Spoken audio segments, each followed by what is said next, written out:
netizens ang nakaranas ng biglaang pag-log out sa Facebook at Messenger ngayong gabi. Nako! Wala pang detalye kung anong dahilan dyan. Parang yun ang top story dapat. At yun din yung concern natin ngayon, Abanago News, kasi dahil na-log out din po Kasi hindi ako kami. makapasok ulit Ako din. Nako, ayun na nga. So, ngayong araw na to, ginimbal ang buong mundo ng pag-log out ng lahat ng tao. Sabay na nagtakbuhan sa Twitter. Oh. Kaya nga, grabe yung sa Twitter ngayon eh. Alam niyo ba, may pinost si Elon Musk. Tawa ako sa post ni Elon Musk eh. Parang sinasabi niya, kaya kayo naandi dito kasi nag-fail ang Facebook, Instagram at Messenger.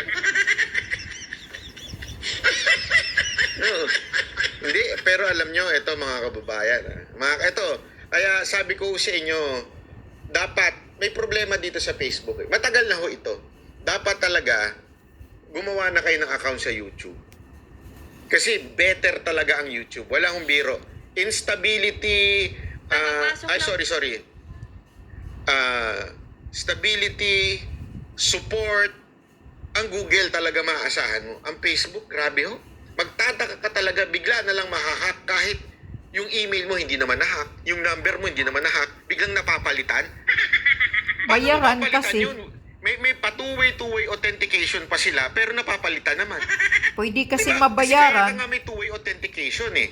Magte-text sa'yo pagka kailangan, pag may magpapalit ng password mo o may maglalagin, magte-text sa'yo. Tapos i-confirm mo muna, kaya nga may two-way authentication. Hindi naman nawala. Diba? Hindi naman nawala yung cellphone mo, hindi naman nawala. Biglang magkakaganon. Hindi mo maasahan ang system ng Facebook. Correct. So, ang akin lang,